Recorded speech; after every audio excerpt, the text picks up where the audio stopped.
Sup team, how we going?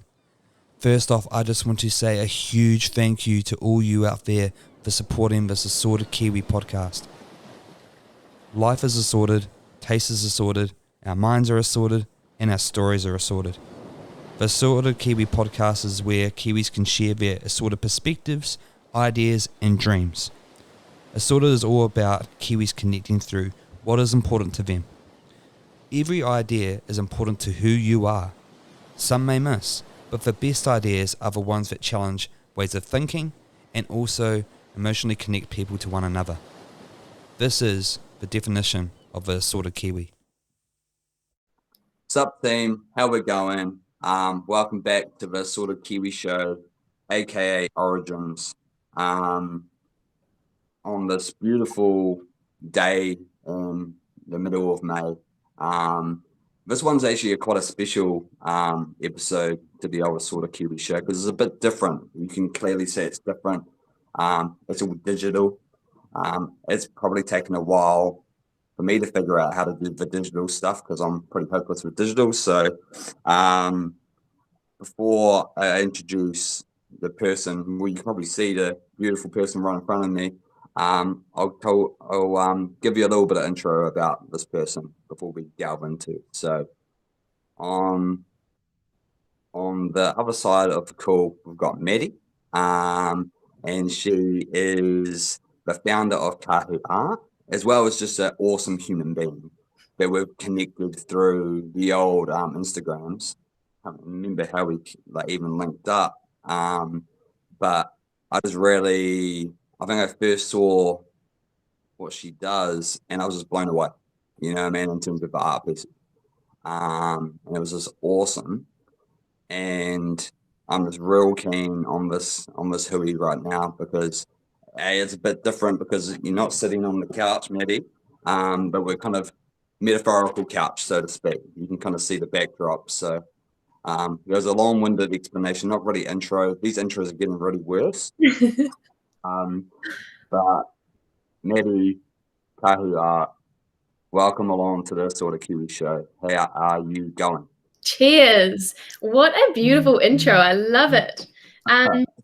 So basically, I guess to start off with, I'm, I guess, doing it online, like a podcast thing, yeah. Because I'm based in Japan at the moment. So originally from New Zealand, but came over to Japan and linked up with you on Instagram and right back at you, fell in love with what you're doing and how you're connecting people, and so privileged to be here today and to talk about my journey. On our side, Maddy, honestly, because it's just I love talking to people, but every single one that we have the opportunity to talk to, it's just awesome because again, for those, if you're first time watchers, viewers, Sort of Kiwi show, everyone has, we're all Kiwis, so we'll always have a connection, but everyone has a different story to tell, and your story is pretty cool because you're based in Japan. That's dope. It kind of the language, and we're still surviving. Because how long have you been in Japan for? I've been back and forwards, but for a good stint, probably about eight months now. Wow. So 8 months full time. Yeah, 8 months full time without coming back home. Because obviously with COVID, it's so hard to get home. Just with the quarantining and time off work and everything that's going on. So yeah, full 8 months away from the beautiful New Zealand. It's been a bit difficult, but such a cool experience. When did you first go over with your little stints? I actually met this awesome dude, the coolest guy I've ever met, back in New Zealand, and he was living here in Japan. And so we kind of started a long distance relationship, and then I would come and visit him in my school holidays. So I was a teacher back in New Zealand, a high school teacher, and in my school holidays, I'd just come over for 2 weeks or sometimes 6 weeks if I had that, the big summer holidays, and come stay with him. And then we were probably doing that for maybe 8 months as well, of long distance. And then when COVID first happened, and New Zealand went into lockdown, he came home to New Zealand because we weren't sure what was happening. Obviously, no one really did with COVID. And so he came back and stayed with my family for that. I think he was back for a good 6 months, back in New Zealand, like living with my family. The coolest time. Like, we had the best bubble ever during COVID. And then during that time, so he got re-signed for another 2 years here in Japan.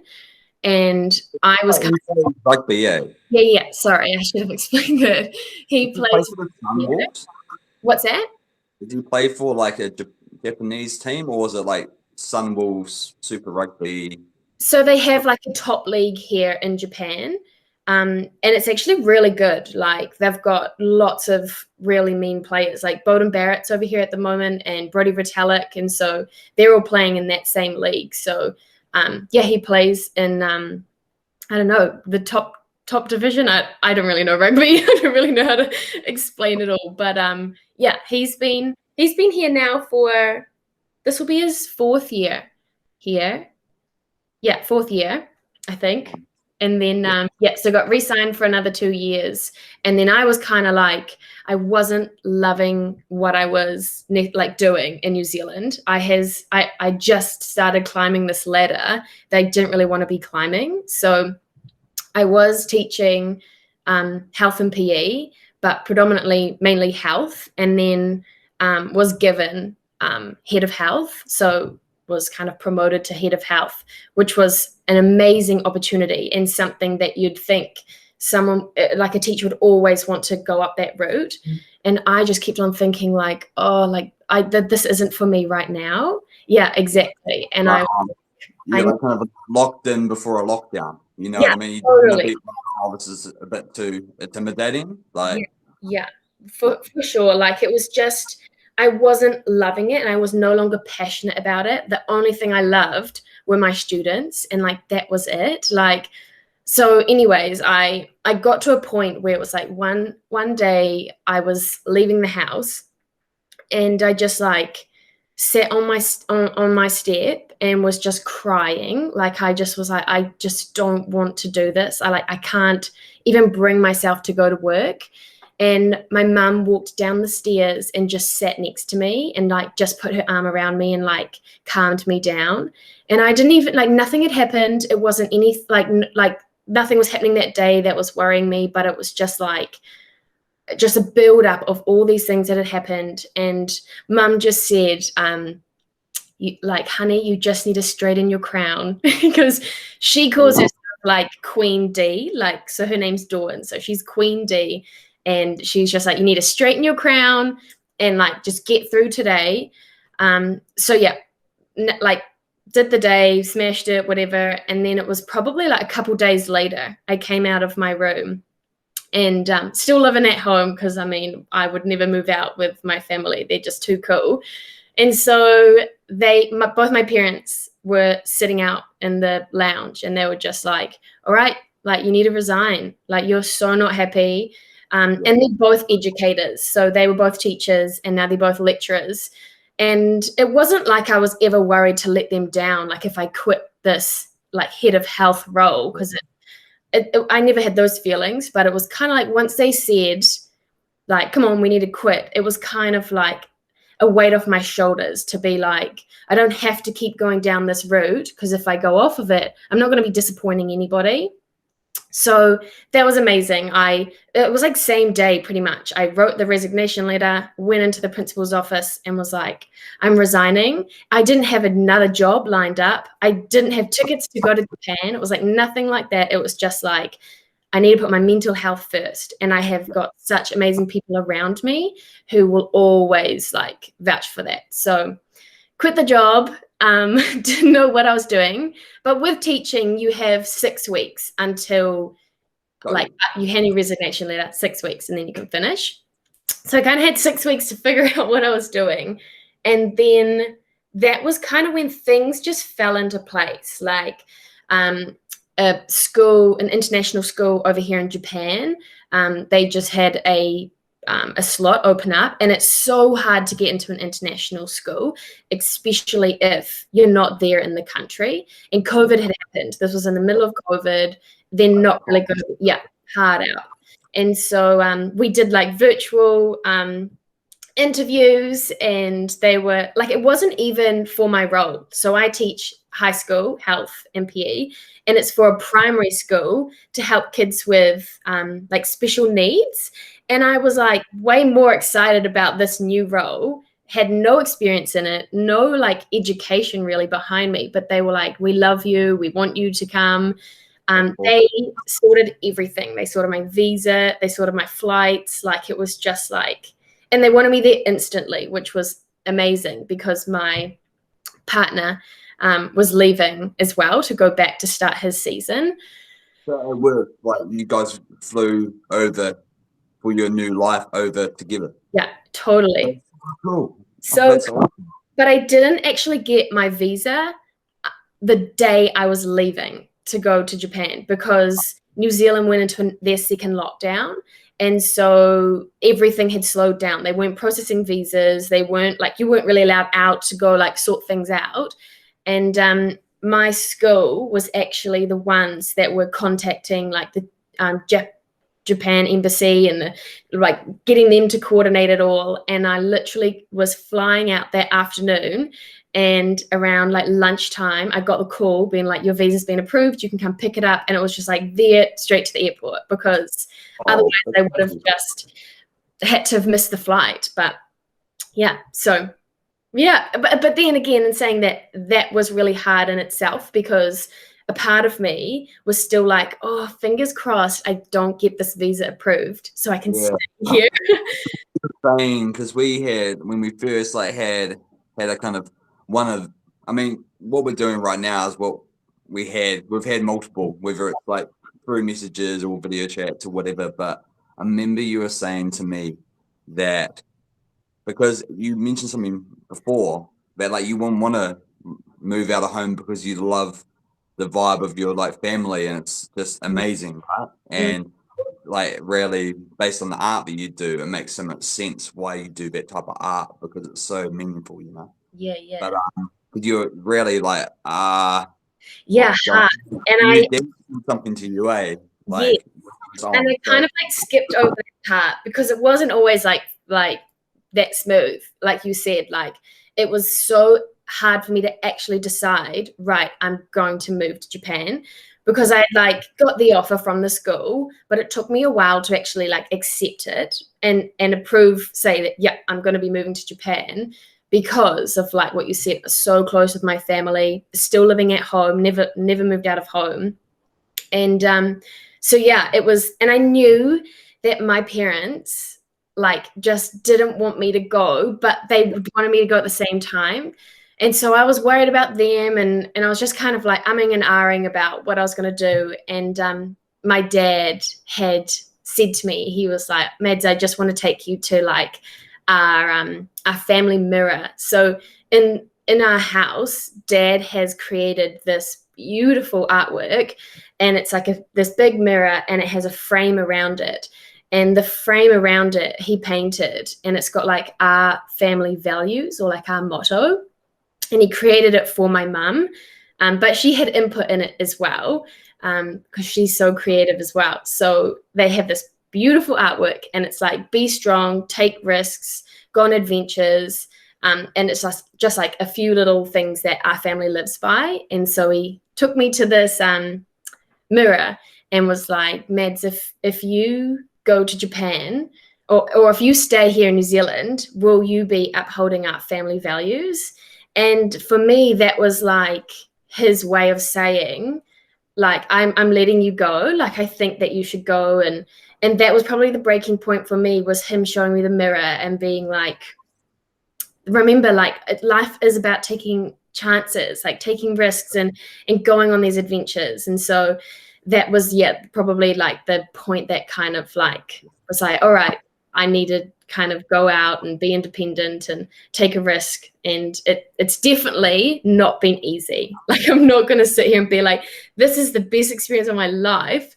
But defines you. It doesn't, like, the challenges are like, so if you stayed in that, if you took that head of health at that school, you probably wouldn't have been happy enough or taking risks enough to learn more about yourself or just those experiences, right? Like, you probably learned so much last 6 months, right? That's crazy. Yeah, and like I always look back now and I'm like, I feel like the biggest growth you can have as a person is when you put yourself outside your comfort zone and when you take risks. Like, that's when you get the biggest growth. And I actually wrote in my journal the other day, like, because I love journaling. Like, I'm always like writing things down. And one thing that I brought up was like, you can take this big jump and leap of faith, and like I did, and I was like, why aren't I having this immediate big growth? Like, why is it not even, But then I always feel like it doesn't always need to be like progressing. You don't always need to be like growing. You can take this big jump, struggle, and like you feel like you're going down, but the growth is so much bigger. That makes sense. It really explained it very well. That makes sense. Like, if it's kind of like, if you take a risk, I find that with a lot of my stuff is that you take a risk, and then sometimes you're like, have I made the right decision? You start second guessing yourself because what you perceived was going to be the impact hasn't happened yet. But really, if you have experiences, and then maybe 5 years later on, that risk you will remember, and you'll use that tool that you've used maybe later on in your life, or like even that situation when you went to the family values with your dad. I probably know that, like, when you have like children or grandchildren, you remember that moment, and then it will be applied, and it's growing because it's growing everything else, so definitely, it's so true. It's so cool because, like, have you, like, prior to meeting your partner, had you considered going to Japan? Like, had you done a lot of like travel beforehand, or was it just? So I like been really fortunate with my my parents' jobs, is they've done a lot of travel around the world for like different conferences. So they've like presented at different conferences all around the world. And so me and my brother were always just like dragged along. So I've been so lucky to actually get out and see quite a bit of like of the world. But never in my wildest dreams did I ever think that I would be living in Japan, or let alone come and visit Japan, because it was never on like the top of my list of places to go. But I'd always, like, a part of me was like, how cool would it be to live overseas? And like I had friends and stuff who were like doing like a work experience over in like London. There's so many of my friends over in London. And I always thought like, oh yeah, like something like that. But I never really wanted to do it by myself. I was like, it'd always be cool maybe to do live overseas with just because I was like, it's just not really me to be like by myself somewhere. But then it was never really something I was like, this is a goal, this is what I want to do, and I'm going to do it. So I was kind of just like happy as just stay in NZ for the rest of my life. And then, met this incredible guy, and it's just been perfect. So it's a bit of a similar situation to myself. Like, I'm Kiwi. We go similar of just like Kiwi to the day we die. I love living here. Like, I'm just to the soil with it. Like, me too. I haven't done like much like overseas experience or anything like that, but I want to travel the world. But with someone special, you know what I mean? I mean, that's a lot of like just my granddad's values of just kind of, I don't know, it just be grounded, and then there's no rush from my perspective, So, this is fascinating. But like, where are you located in New Zealand? Like, where's family home? Where's home back? Home is in Auckland. So I'm a little city girl based in Auckland, but we live out like by the water, so it doesn't really feel like we're in like the city. So it's just like I think it's paradise. It's so beautiful. Like as a little kid, it was the coolest place growing up there because we had like a reserve on one side with like a duck pond and like big flax bushes, and like the neighborhood would go out and play go home, stay home. So we'd have all these kids running around like in the flax bushes, and we used to go like eel hunting and stuff like that, like in the duck pond. And on the other side, we had another reserve. Just so, because did you always want to do teaching, or did it just fell? Was it one of those things you just got into through like PE and sport and all that sort of stuff? Yeah, good question. I throughout school, I never actually knew exactly what I wanted to do. I had like different ideas. I kind of wanted to be a paramedic, but I only wanted to be a paramedic in the helicopters. It worked with like the really really bad stuff. And then you obviously have to get to that stage. And I was like, oh, I don't want to do all that big before stuff. I just want to ride in helicopters. And then I was like, maybe I'll be a firefighter. And then my brother had brought up the statistics of what firefighters actually do. So I was like, nah, like I can't be cutting up cars and bringing out bodies. Like that's just going to not be okay for me. Far too sensitive for that. And so then I was really competitive in athletics, and I was doing that like really keen on that. And so after school, that was one of my options, was to go down the PE route, because I thought it would. I never wanted to be a teacher, but I was like, going down this PE route might help me like with my athletics, being like physically like educated.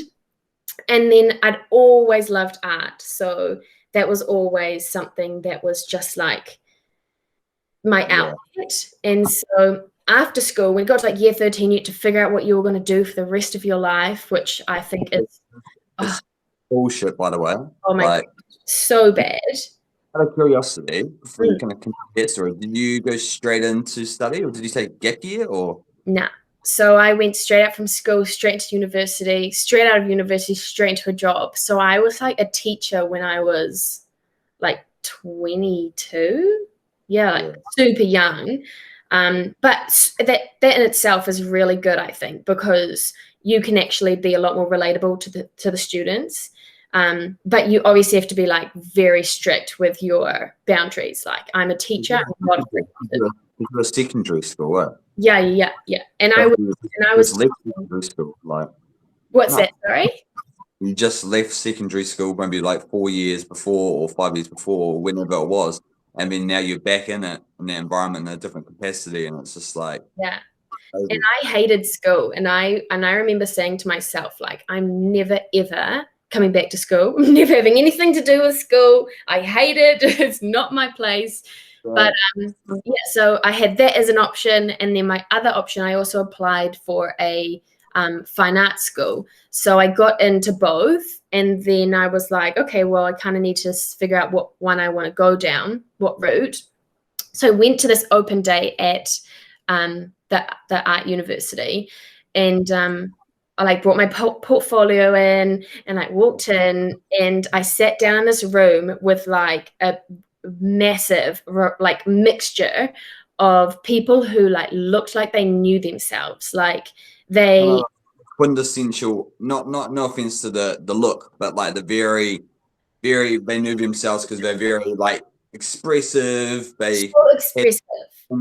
And their body is like a canvas, and they've used it as artwork. So you'd have like blue hair, beautiful tattoos, shaved eyebrows, like funky as outfits. And I literally was like plain Jane in a room of like artists, and I was like, fuck, I can't go to this university because I'm not an artist if this is what an artist looks like.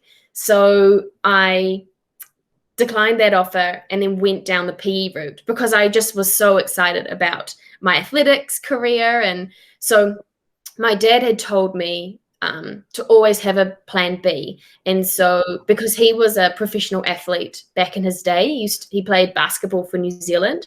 So he was always like, if you get injured, you need something to fall back on.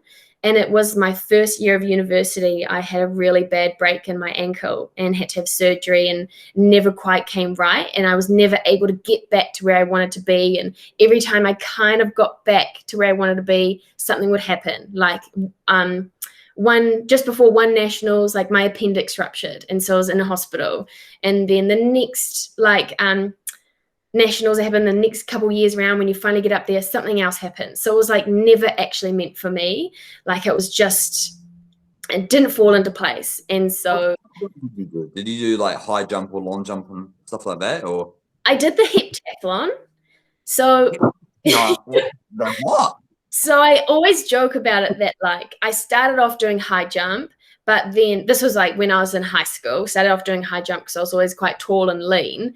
And then everybody else just got taller and leaner, and I just stayed short and just got a little bit stockier. So I was just like, man, high jump's not really for me. And my coach at the time was like, you'd be perfect for the heptathlon, because the heptathlon is predominantly like a power sport. You need to be quite explosive. And so it's 7. What is it though? Like, it sounds like a cool word, and it's like, well, yeah. What is it? Like, what's the? Have you heard? Sorry, have you heard of the decathlon? What, like decathlon, like numbers in school? No. So I'm clearly like jaded on it. Like, so the decathlon is like better known in the Olympics. And it's the men's equivalent to the heptathlon. It's a little bit sexist because women can only do heptathlon and men can only do a decathlon. Yeah. So decathlon's 10 events, heptathlon's 7 events. And so you compete in these events over 2 days. And so there's like, if I just go through them, there's like the 100-meter hurdles, then you've got the 200-meter sprint, and then you've got the 800 meters. So those are like your running events. And then you have 2 jumping events. So you have long jump and high jump, and then 2 throwing events, shot put and javelin. And yeah, so you compete in those. Yes, nice. Yeah. I thought that like, because I was like, I just thought it was something similar to like when you like in school, like academic sort of stuff, like you have different, you do this and this. It's like kind of a mixture. Yeah, definitely. Like, yeah. Cross, I don't know, discipline sort of thing. Yeah, exactly. And so we compete in all of those events, and you have maybe like an hour in between each event to kind of like reset, get your next shoes on, because each event requires different spikes. And so, my coach had said you'd be much better suited for heptathlon than the high jump. And so I competed in the heptathlon. So that was really what I wanted to pursue. But then, never really fell into place. Yeah. And that's it was interesting when you said before, and we talked about it when we first had our little hui, probably like a couple of months ago, actually. But it was more the fine art school, because by the sounds of it, it's like, while it's very athletic, kind of outdoorsy sort of active family, you're all quite creative, and like to express yourselves in your own way. So, like, did you find that your style of art, because like we talked about so much awesome stuff, but I got gravitated to the art because like of how how pretty it is.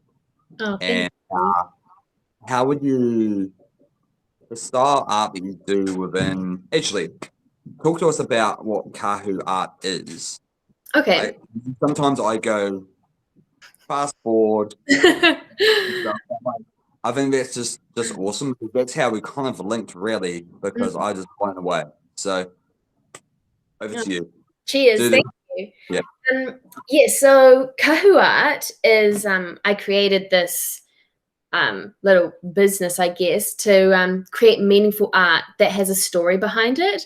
Because I like when you say like your style of art, when I was back in high school and even producing art throughout university, it was always like from a place of like me expressing myself. It was like my outlet. So if I was frustrated or I was angry or upset or even happy, I would create these artworks, but they were always quite dark looking, if that's kind of like, if I can really explain, like scribbles and like that kind of reflective of how you were at the time, eh? Yeah, it's kind yeah. of like it's kind of outward manifestation of what's in your mind or how you're feeling at that kind of time. Yeah. And like my art teacher back in high school had even asked me, like, had brought me in one day and was like, Mads, like, is everything, yeah, are you okay? Is everything all right? Because my art was just so like dark looking, but I was just such a happy little go lucky girl at high school, but was creating these quite like upsetting looking images. But then because that's always been like my outlet, and only recently I've always loved doodling, like always been a doodler, but never really like pursued that. And then I started so back in 2018 was my mum's 60th, and the family really wanted to create something really special for her. And she had collected these beautiful oars from our batch that we sold, and had kept them. And we'd had them for years. And I can't remember who it was, if it was my dad or maybe my brother's fiance saying, we should do something with these oars. Like we should actually create artwork on them like she wanted. And so we sat down with my dad and we just like picked his brain, and we were like, we want to know everything that happened to mum from when she was little all the way till now. Like what's everything that's happened, good, bad, ugly, pretty, everything.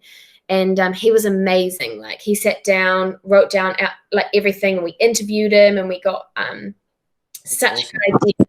And then from there, I started generating all these doodles that aligned with the story that he'd said. So like, for example, mum was born at dawn, which is why she's got her name Dawn. And so from there I'd create doodles like dawn, like doodles to go onto the oar. Yeah. And then from there we then put it onto the oar. So mum's one's a bit special because I painted it with a paintbrush, which is so hard to get detail and fine lines with a paintbrush. Now we've kind of upgraded to a paint pen, so it's so much easier. But that's kind of like how it started with mum's piece. And then from there, I just fell in love with creating artwork that actually meant something. It wasn't really for me in an outlet. It was kind of like creating something beautiful that somebody else can treasure and have forever, that just they can look at, and it would just be like, it's kind of like their pipiha in a visual way, you know, like where they've come from and where they're going and who they are as a person. And so after that, I created one for my father as well, and that was really special as well because he had no idea it was coming, and was able to pick mum's brain about everything to do with dad, and created this beautiful story of him. And then I have just continued from there, and yeah, that's pretty much it. Pretty amazing. And like we can't do it on the old Google Meets, but afterwards I'll throw some images while we're talking about it as well, because I just think that like visual cues are awesome, and everyone will be able to see through your Instagram and stuff like that as well. But the thing that I like about art anyway, or even if I was to compare it to music, for example, I love music, but you know, from the backdrop, like anyone who is out there knows, you know, it's quite a lot of music that has stories to tell, and that's the music that I love. Like I love my hip hop, that it's very descriptive, and it has stories in it, but you have to listen really in depth to all the metaphors and analogies and all that sort of stuff. And it's even leading up to before we got the Kahu Art explanation of the origin story of that. Like you're very you've got very descriptive nature of how you tell your stories, right? Just in conversational, which like allows you to just, you're already in that mindset. I mean, you can come up with different amazing pieces, like, because it isn't just the oars, like, and it's all on, you always do the wood with the white. I've always loved like just it being quite natural, and like ideally I'd like to make sure that all my artwork is recycled, so recycled wood and creating beautiful artwork on that, because I do not want to be cutting down any beautiful trees for my artwork. But yeah, I'd love to make sure that everything was recycled, and so we strip back all the wood and then stain it, and then we start the process on there. But you just said that I was a good storyteller, but I feel like I would be taking far too much credit if I didn't acknowledge my mum, because she's a huge part of Kahu Art. And she actually, so with every artwork, we write up a story, because obviously I know the meaning behind everything, but it's not always easy to tell what it is, because I like it to be quite secret as well, personal. Like the person knows exactly, what it all means. Us that process, because and anyone who just wants to understand a little bit more, go to because what's the website? It's like kahuarts.com. Artwork.com. So we'll put it in the link in the description. Yeah. Of course, details, but there's one part that's really fascinating of like taking it to the next level, right? It's like there's that bit of art, but for the actual person who receives that art, like you were saying, which I just think is just a beautiful touch, because it's like the story behind the visual thing. So for me, Parallel's like an album cover, but then the liner notes of an album, you know? Yes, so cool. You get what I mean? Or the music that plays from the album cover, you know, and it marrying up. So yeah, so after we've finished the art piece, I'll sit down and I'll just like write out everything. So exactly what every little part means. And then like mum is the most incredible storyteller and is just so like writes so beautifully. And so she goes through and we have like Zoom meetings like this, and we'll just like discuss the whole story. And yeah, so that's really special. So you'll get the art piece as well as like the meaning behind it, and it normally takes us like a couple days to put the story together, because it's just like to really pinpoint like everything about it and make sure it like comes across right. And we always say like in the artwork there may be things that even I don't see that the person sees, because it's all about them, it's all about their story, and they might like perceive things differently to how I perceive it. So there's lots of little like intricate things in there, but yeah, so that's kind of it. So it's kind of like, does it end up being like quite like a short story of your interpretation of that piece of that artwork, so they could play it back, so it's like kind of a little short novel of that in a way, like so I started off like it's kind of like me if I was there explaining it to them. So like I started this artwork off at the top of the handle, and as you can see, like for example, this one here is my my brother's oar. So he just turned 30, and so I made him an oar for himself. And so like for example, like up the top here, I would say like at the start of this oar, you'll see like some waves and some boats. And so for him, his middle name is Waimarie, and it means like calm waters and lucky. And he was born in Auckland, the city of sails. And so I kind of like collaborated those two things together. So he's like in the ocean, in the sails, where he was born in Auckland. But it's calm water and it's calm seas, to go back to like his middle name of Waimarie. And so that's where it starts off. And so I will explain all of that. Yep. And then like, next part down is like two, I'm not sure if you can quite see it, but like two ferns, and then two unraveling corals. And that resembles like our family. So the nurturing ferns being mum and dad, and then the unraveling corals being me and him. So yeah, just going through and like making sure that's all understood by the person receiving it. But yeah, that's amazing. It's so cool. Like I think that's something that like even without because at a face value when I first saw your stuff, it was beautiful. It draws you in. And it's that kind of the combination of it's minimal but it's detailed, if that makes sense. Like there's so much going on, intricate like illustrations, but it's pleasant to look at because it's not like it's jarring with so many different colors. It's not like my backdrop, which is like looks Oh, like but it's someone so cool. It's so funky. or something or other, and it's like shit everywhere. But Yeah. that's what drew me in. And so how does it work? Because do you do the drawings over in Japan, and then is there a science of like you? Because how do you do? Yeah, talk me through that. 'Cause I was trying to figure that out. I was like, hang on, how do Yes. I?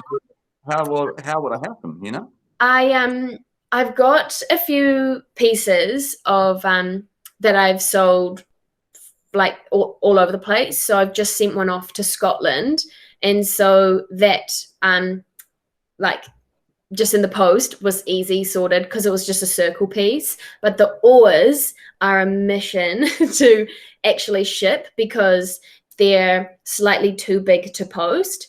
And so at the moment, the oars. Wait for a second, Maddy. Someone's knocking at the door. No worries.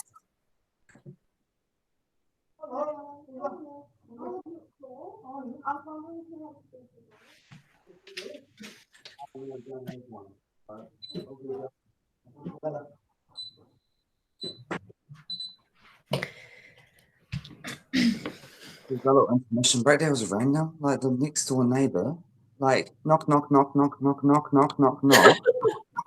And she's in a dressing gown, and then saying, "Hey, do you have a spare cigarette?" I'm just like, "What are you on, man?" What? Anyhow, it was creepy. Do you have a spare cigarette?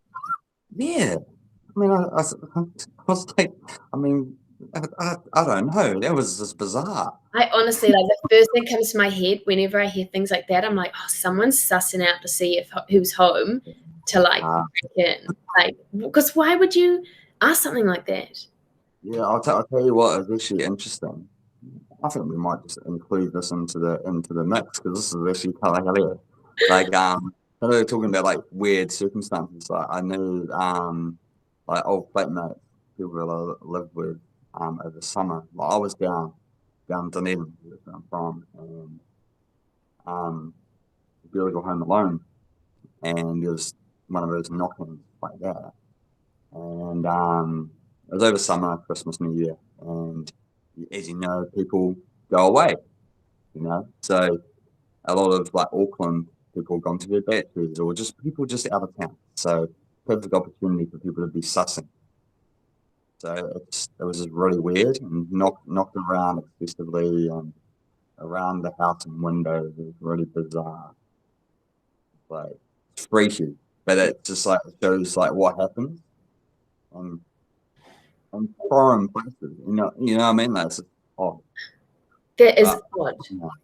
We had like a similar situation where like a group of like 4 guys were like knocking on our front door and like yelling, and it was in like 2 a.m. and me and my brother were home alone because our parents were overseas.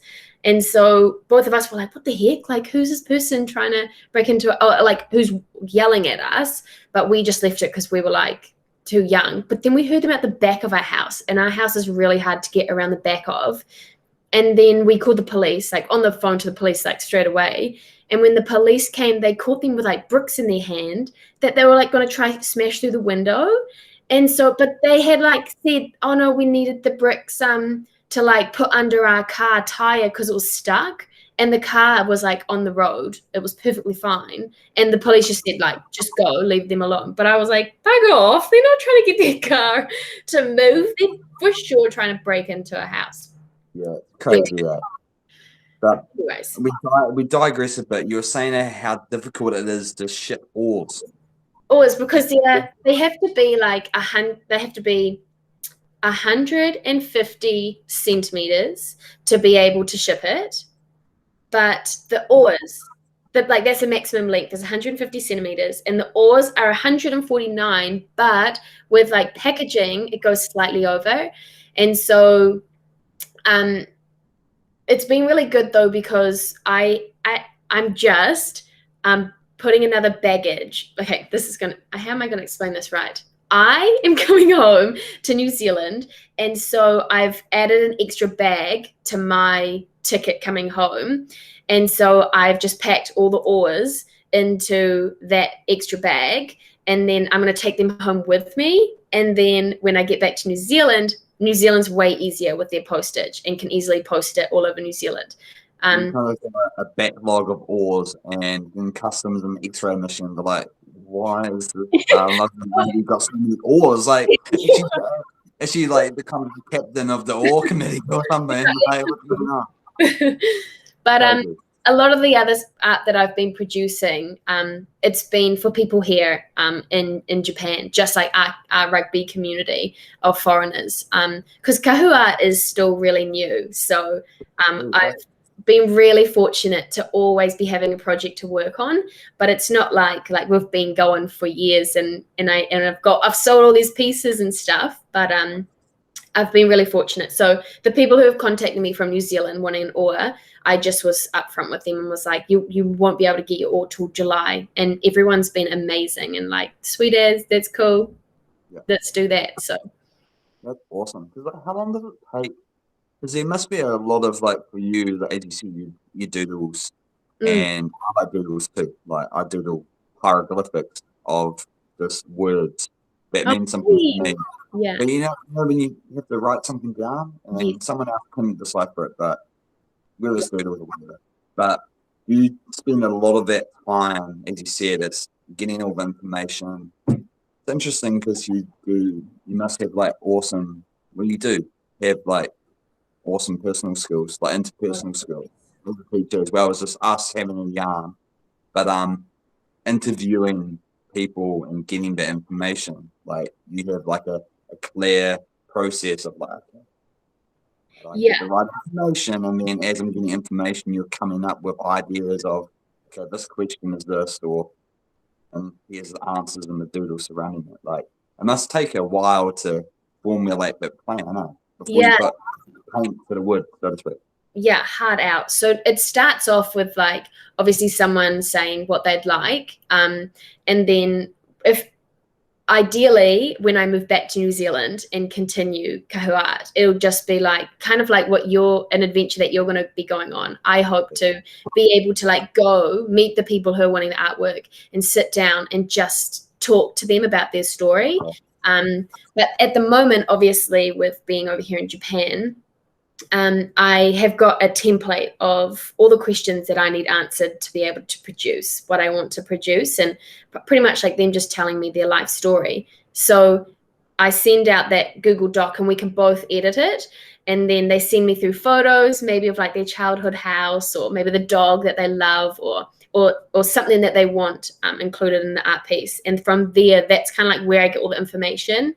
Or with the people who are here, like I said, sit down and I just try to be present. Like, I don't do any doodles.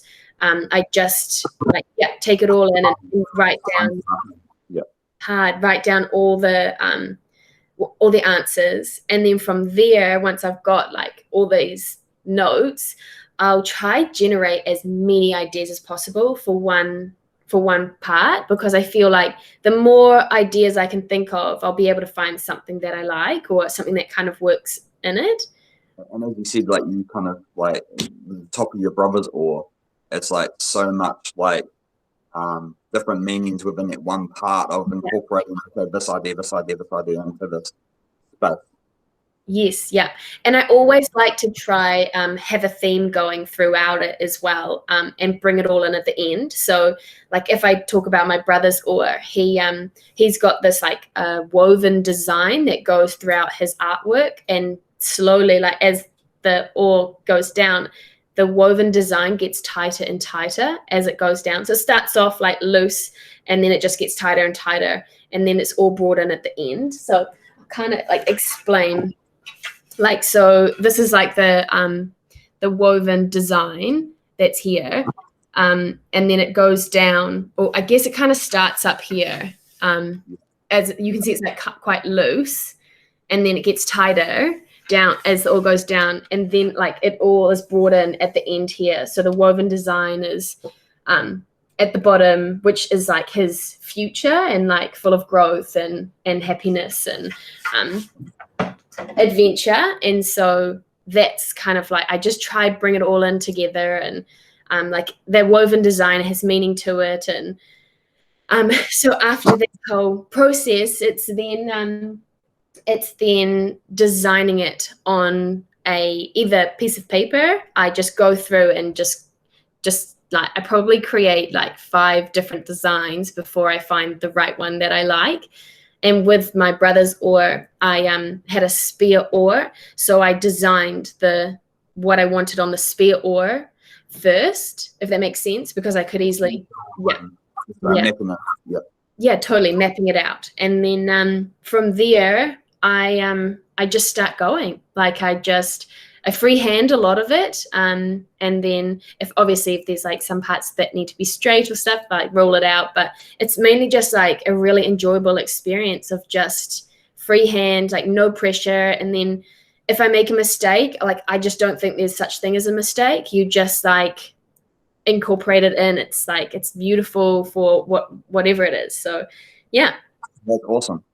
Because like because you said it was like quite an enjoyable experience, and like there's probably like a little bit of like a evolution of our combo, because at the very beginning you were talking about just the importance of like mental health and like knowing oneself, and also not putting too much pressure or taking too much pressure on, but being aware of the moment and just kind of going with the flow, but being present. But like, do you find it such like a rewarding experience to have Kahu Art, as you said, like you're always working on a project? Is it kind of one of your key mindful moment times? Like what other outside of that, and I'm sure it does bring you a lot of that mindfulness because you're lost in art.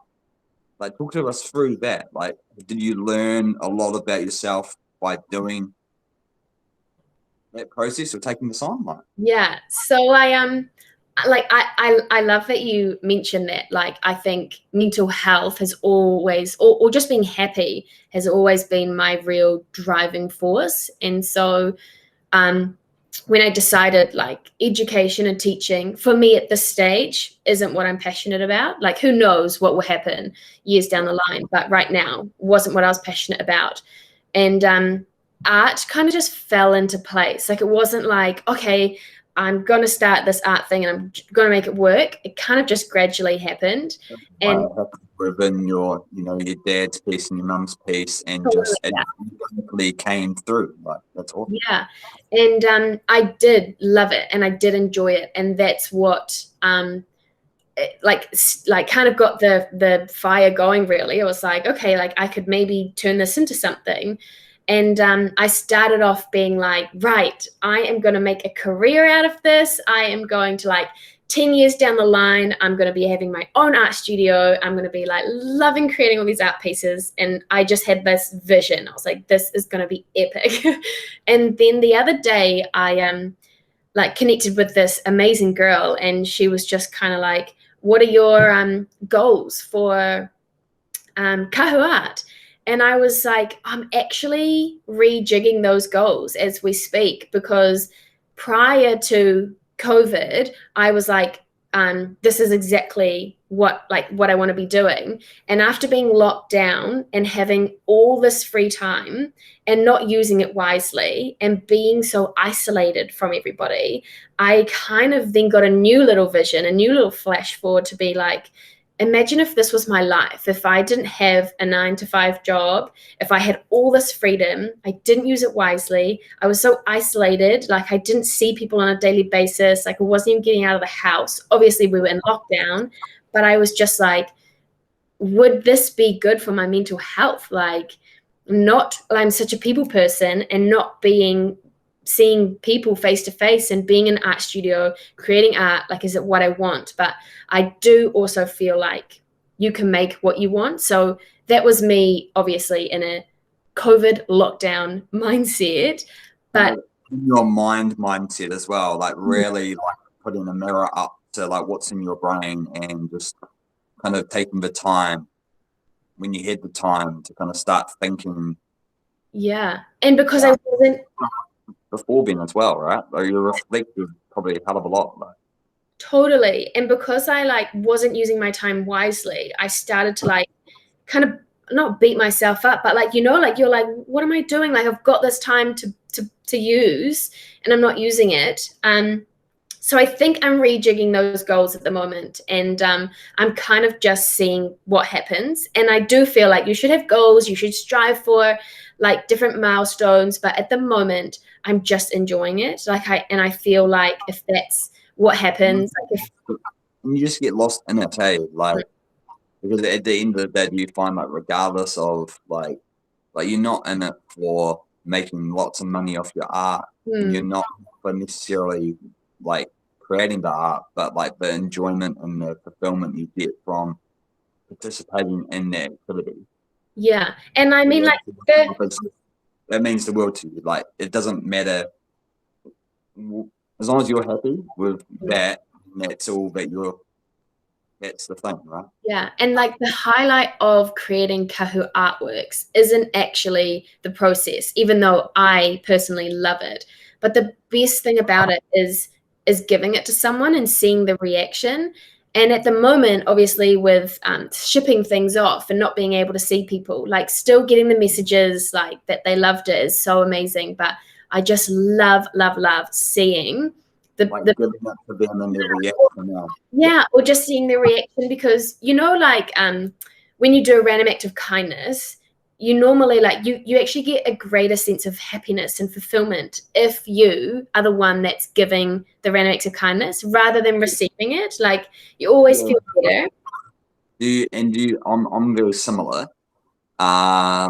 because I give, but if someone gave me something, I would feel uncomfortable. Are you a bit similar? Like you kind of like you appreciate it, but you're like, yeah, I think from different people, you know, yeah, like I do know. If it's my family or like my partner, for example, I'm like so grateful and I'm like, oh my gosh, thank you so much.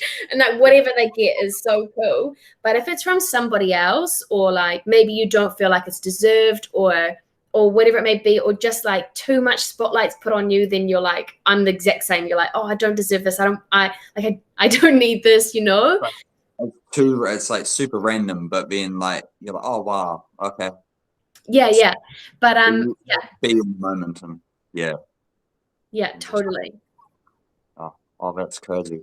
One thing that I was just thinking, there's a random thing about the ore. So you talked about the oars, like, hey, the oars were sitting there and then you started, but have you thought about the fact that, because what you're doing in the art is kind of explaining the journey or someone's kind of story, and the oar is like, I know someone's on their metaphorical boat and going down on their journey. Is that, have you kind of built their association of the oar with the story and such? Totally. Yeah. That makes sense. It's amazing. Right?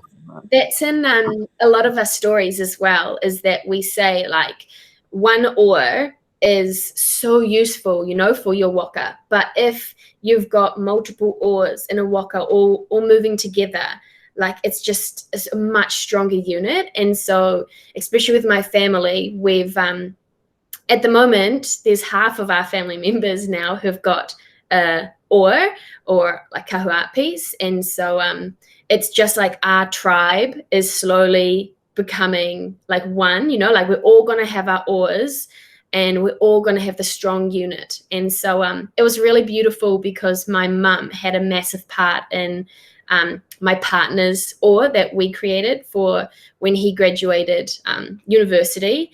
And so Mum had actually put in the story, your waka is so strong by itself and you can get anywhere you want, but just know that your oar will always be welcome in our waka. And it was just like so lovely, for like to be brought in and be like, you're always welcome in our tribe. So I think that's like a huge part behind it as well. And I personally love creating oars. I think it's something so special and so beautiful, and relates back to our Māori heritage. So I personally love oars, but I've also created like circle pieces and other wooden designs. But I think the oar definitely has a special place in my heart. I love it.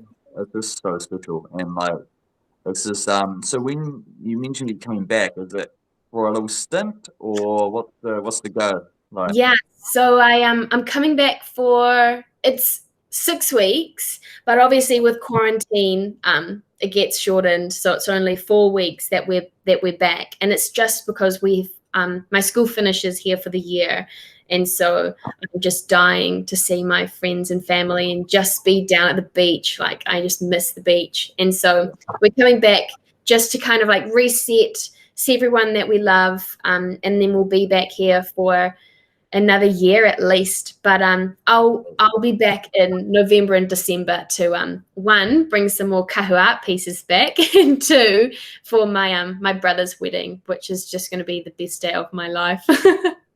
is your brother older than you? Yeah. So he's 2.5, 3 years older, and he's getting married to his partner, and I am just so excited.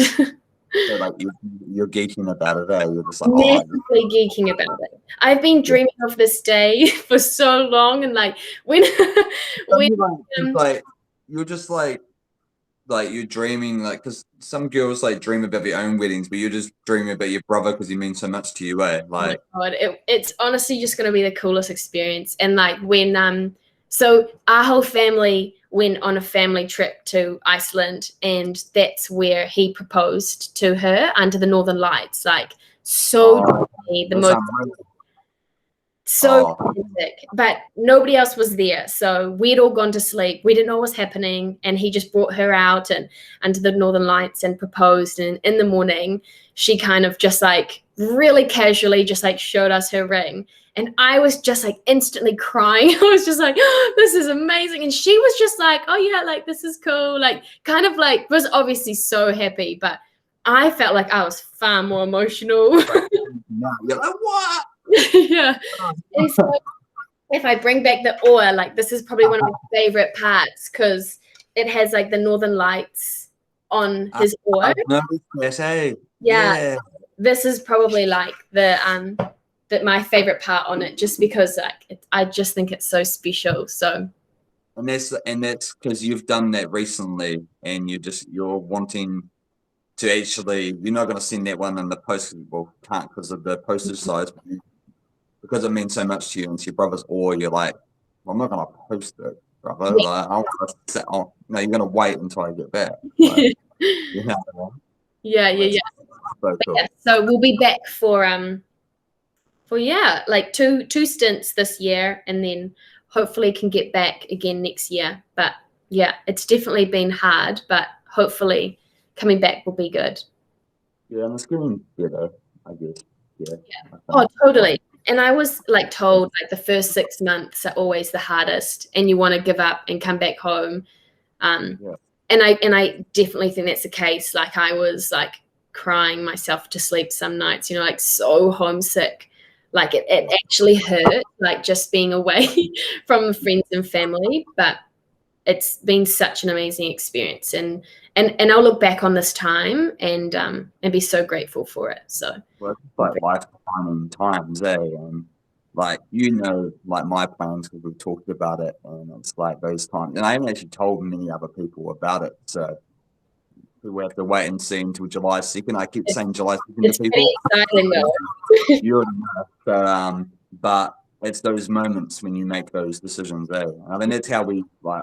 I love talking to you because it kind of clicks, a lot of the stuff, and it's inspiring, and like even just the whole thing. It's just awesome, and it's just cool. Just like yarn and just do this. But what I'm gonna do now, because I don't really talk. I reckon we could probably talk for ages. Hard. And I don't know how long I've ever been like recording for, but I just want to say thanks. This yarning. Like this one's different because it's on the old digital, but it's cool at the same time because it's our first digital one, so that means it's extra special. And like when you do come through, because I'm based in Auckland, so like like come over, you can see the cats. And no, I'm just looking forward to just seeing what you do with your stuff, you know what I mean? And just like building, that I'm always, if you ever want to have a yarn of someone, just random stuff, you'll keep me posted anyway, or I'll keep you posted. So I just want to say thank you. There's just been nuggets of insight in here that, because your story's so different and rare, like even the overseas experience, like a lot of your friends are over in London or whatever, and I think a lot of people do it, but doing it in Japan is very different. Like your path is different. Like, I mean, it's hard. I don't think have you done your own oar? No. Or no? No. Because I was going to ask, it's like, who does your oar? Like, who's going to be the one who does? Is that kind of everyone who has an oar does an oar? Like, it's like a little section together. Yeah, like who's sure? I was trying to think. Like the lady who does all the oars, who does her oar? Like, where's your oar for the waka? Like, I reckon my family would put together a mean oar. Like my dad has got such an incredible like hand for art, and mum is so creative. Like I reckon they could outdo me with my business. Have you guys talked about, like, has anyone mentioned about your oar? Or is that ever a conversation? Nah, but I guess like with the oars that we've done, they've been such a big milestone event or like a big significant thing that's happened, and so yeah, I mean maybe they'll get me one in a couple years' time for if I hit 30 or. Yeah, I was just out of curiosity. Yeah, you got me thinking now. Especially out that Whanau, like just sorry if that, like like the oars like on the way. I don't know, but like, I was in the back of my head. I was like, but at the same time, even if you haven't done the oar, like you're part of everyone else's oar, you've contributed. You know what I mean? Yeah. Like someone has to make the oar for the waka to begin with, right? Otherwise, you know what I mean? Exactly. Maybe I could be the waka. Hey, I was talking about like the waka, like. I'm sure even when I saw like some of your posts of, I mean, your like you're quite DIY, like you like to get your hands dirty with stuff, right? Like something I've noticed through our combo, like you're not scared to get a little bit like build stuff. Yeah, hard. As if like, you build your own. Oh, mate, you're putting ideas in my head now. This is great. I'm sorry. This is what I do, maybe. But I feel like, you know how we were just discussing before, like if someone was to gift you something, you'd be like, oh, no. I feel like if I got it, like, not that I ever would, but if I was to get like a waka, I'd be like, no. Like, this is a bit too much. Like, I'm happy to be like maybe the one little paddle or something, but I don't need to. I mean, it's like in like America, I don't know if you ever remember the show Home Improvement. Oh, yeah. Yeah, like Tim Allen, and you know how like he would work with his like sons and build a hot rod. Yes, yes. This is the one with the neighbor? Yeah, the guy with the bucket hat and you can only see. Yes, yeah. Whatever his name is. It's classic. But like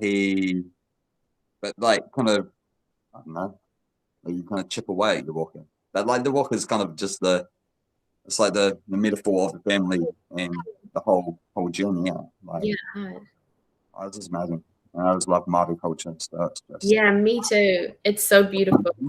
It's beautiful. Just anything like linked with elements and just like nature and just mad respect for that. Yeah. What we're gonna do, and you're probably familiar just with, I think some of the ones that we've had in the past, the sort of Kiwis, like we end the show just with selecting a New Zealand song, because it is a New Zealand platform and we're Kiwis, and like always music and art is always inspired with all our chats on. So if you were to write out to a song of a New Zealand artist, what would it be? And I'll play it on my side. Oh, I And love it. Okay. This song, like, is a bit like, I don't know, some people are a bit mixed about it, you know, like it's a bit basic, as some people would say, but 660 is mean, but there's one song to them that I love, and it's because it has like a special place in my heart because it got me through like quite a difficult time, and I would just listen to it and it would just make me feel empowered, and that was Mother's Eyes by 660. Oh, Love. that's such a tune. And it's not basic. Okay, Like, good. Thank it's not you. basic. It's actually it's funny because, you know, like Sarah Kelsey, Mm. when I like, you guys both did 660. Oh, And yeah. it's both on the same album. So she Oh, did how the volume. good. Yeah. So, and I know that you know, Yeah. like, yeah, that's a shout out to Sarah because, like, you're always on. But so this is 660 off his second album, Mother's Eyes. Thank you again, Maddy. This is awesome. Thank you. But shout out to everyone out there watching this. Reach out, check out Maddy, check out Kahu Art, and just be safe, be mindful, and just have awesome stuff. But play the tune, otherwise we'll keep talking. But mama, each and every time they've been trying to find a reason to doubt me. And the further I climb, they get louder trying to shout me down. Well, sooner or later, someone's gonna get hurt. But I know it's a turn, 'cause all